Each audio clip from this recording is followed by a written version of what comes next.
Well, Pete's gone. I wanted to bring up Ja. I noticed one thing about your collection, and we got some of literally the most sharpest traders here, specifically Andy and Michael. You're basically all Series 2 right now. You got to get into Series 1. I mean, Michael. I told you, I just started collecting 2 weeks ago. So I just learned maybe like a few days ago that you got to get the Series 1 card. Yeah. You got to get Series 1. I mean, you know physical cards, obviously. There's only a few of them. I see. When I went to way more scarce. About it. Levy, give the pitch, so Michael, when I got into this, we started firing pretty quickly, but then these guys really helped out in kind of understanding the ecosystem and where there might be long-term value, and just with talking with Andy and Mike, and these guys are literally the sharpest guys. Mike, give the pitch why you think Series 1 is even now, I still believe there's still value there. It's shifted a little bit, but for Series 2, I mean, Series 1, I think long-term holds. I have a theory, though. Hold on.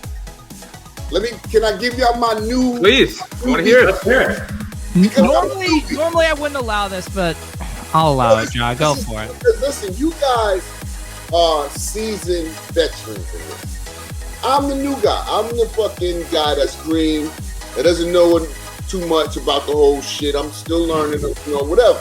Yep. I'm going to give you an honest opinion. I'm like a kid that's just telling the truth.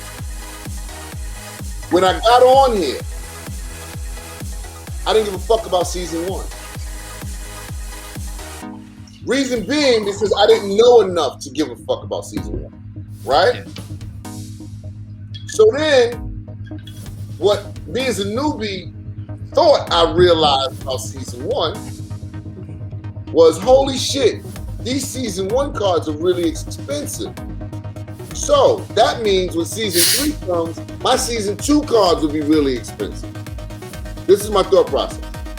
Then I learned, holy shit, the Season 1 cards are really expensive because there's only like 4,000 of them shit. and the limited in the Series 2 are like 12,000, 15,000. So I'm still learning, right?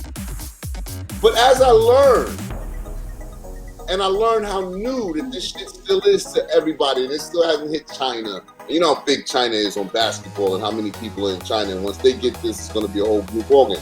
So, and it's still in beta, basically, the platform. It doesn't have an app and stuff like that. So, and then the things that they have coming with it, the video game, and maybe even like fantasy sports where you can use your Top Shots. So all the shit that I'm hearing, it makes me feel like it doesn't matter if I have Season 1 or Season 2. Just get in the game. The guys that have Season 1 may be a little bit more lucky than me, because their cards will be maybe more valuable or maybe not. I don't know, because it's all about the new guy that comes into the platform and what they're gonna deem as valuable to them. So they're gonna, like, what I'm saying is this is a marketplace that can be manipulated in a lot of ways by guys with lots of money. And that's just what this is. And there's no regulatory system to say you can't do this, you can't do that, because they're going to allow it because they want everybody to buy. So it's a little bit different from stocks, like where they would stop certain actions from happening, where they try to seem like it's fair for the little guy, but it's not. But they will do that. But in Top Shots, we're not going to be able to do that. It's going to be like, so when millions of people come in and start buying up the number 2s because they feel like the number 1s are too expensive, is going to make the value of number 2s go like this. So I don't know. That's just my opinion. Am I right? Am I no, I think that's a really good point. And that was actually like a lot of, as like, really early on when Mike and I were like talking in like private chats about how do we want to invest our money and what are we thinking and what are we considering.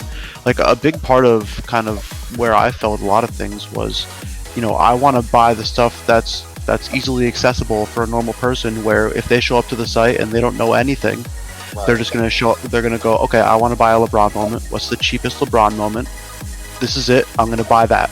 And that was like a large part of my kind of theory on all this stuff, was I want to buy the stuff where I want the cheapest Zion moment. I want the cheapest of Zion's first moment and all these different things. I think that's a really good point. And it's something that like people who are really intense don't think about.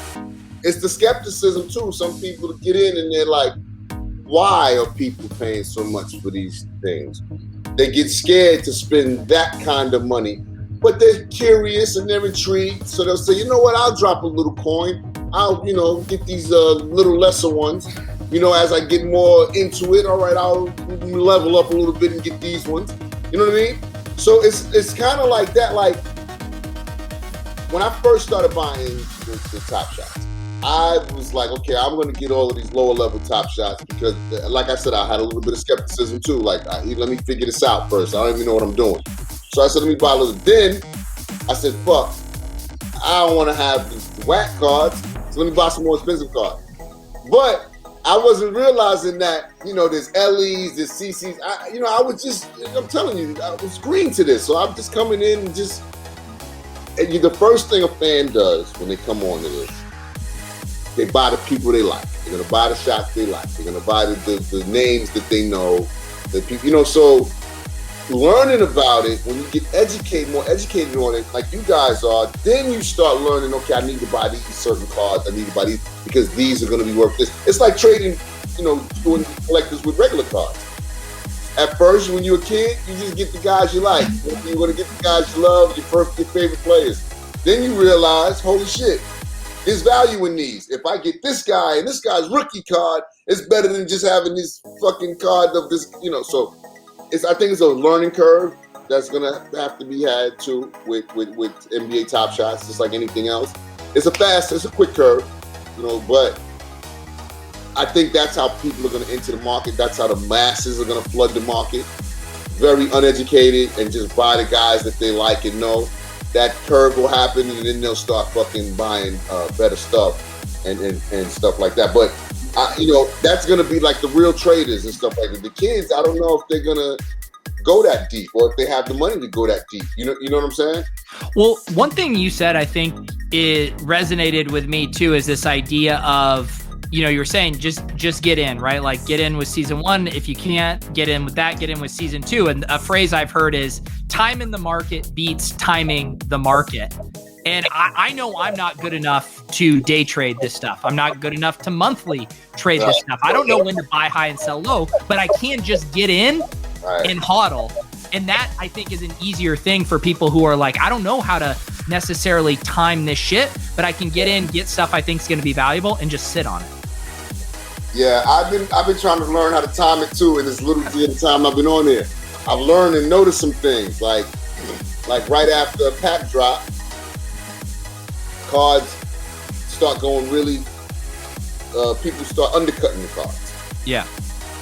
So, I learned that. So after pack drops now, I'm going to jump in the marketplace and try to catch a lot of those cards for cheaper prices because people are dumping and getting rid of stuff for cheaper prices. I also learned now that they just started doing you got to have 3 cards or whatever you got to have in order to buy a pack.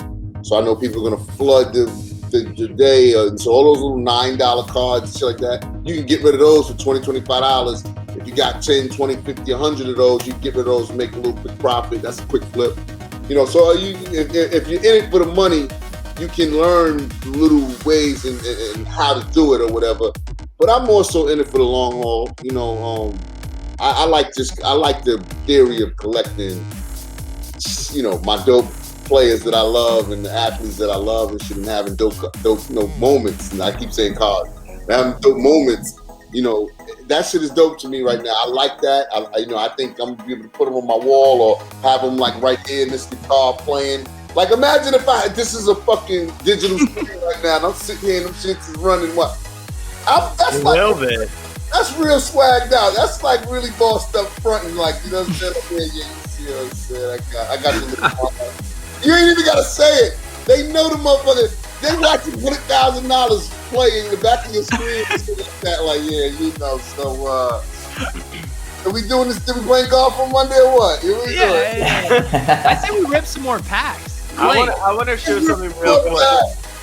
I want to share something real quick because I think what Josh said is really important, which is if you can't get season 1, right, get season 2. And for a lot of our season 1 people, right, Josh, like we were buying, the stuff where there was 100 or 200 and we saw the base stuff was like 1,500 and we're like, damn, there's a lot of those. And then series 2 came out, there were 4,000 and we're like, holy shit, there's 3 times. And now we see there's fucking, 35K, but like, I want to show this. So you got 35 is nothing. That's so like right here, Michael Jordan. So it's his Fleer rookie card, right? It's his most popular card. And I just want to mention, like, it is not the only card that Michael Jordan has, right? His Fleer PSA 8. So you got the 10. There's 316 of them. These are going for about 600K. So the most scarce LeBron shit on the platform is still only at under 250K, right? And there's about there's 6 times that. You go down to PSA 8. There's 7,800 of them. These go for about $15,000. Go look on the site right now. LeBron James, 7,500. Those ones are going for $1,000. So when everything, of course, right now feels inflated on the site because you only have 500,000 people. But in the sports card market where there's millions of people, there's just so much. I mean, everyone's thinking, damn, it's Series 2 because we're in it. Series 10. And then you look back at shit, there's only 7,500 LeBron moments. He's the second or best player of all time. Like, it's Series 3, when they come with Series 3. Right. What are they doing, 40,000 in the pack drop now? Dude, they're going to up that to 100 or some shit by Series 3. Because there's going to be so many people on the platform. They can't just do 40,000 pack drops. They got to make that now. The 40,000 becomes the All-Star Series. And it's a money grab for them, too. Let's not forget that. You know what I'm saying? They selling 40,000 packs at $229.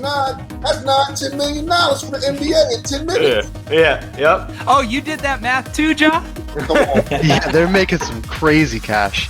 Yo, I told y'all he's a numerology bro. Do it, baby. Let's see. We got Ja lighting up again here. Ja, I have to say, you took like 8 of my 10 normal go-to talking points right there about the bull case on Top Shot, about Series 1, about Series 2, and the fact that you learned all that in 2 weeks makes me feel completely obsolete here. I'm sorry, man. I'm sorry, man. That's all right. It's all right. It's all right. NBL's feeling like NBL's gone on CNBC here. He's shilled Top Shot, and now he's worried about losing this to Shah. Yeah. I used to be someone who mattered, and now it's quickly fading away. I'm a sponge. That's why, guys. I like to learn. So, No, it's great. I'm learning Fantastic. you guys tonight about this right now.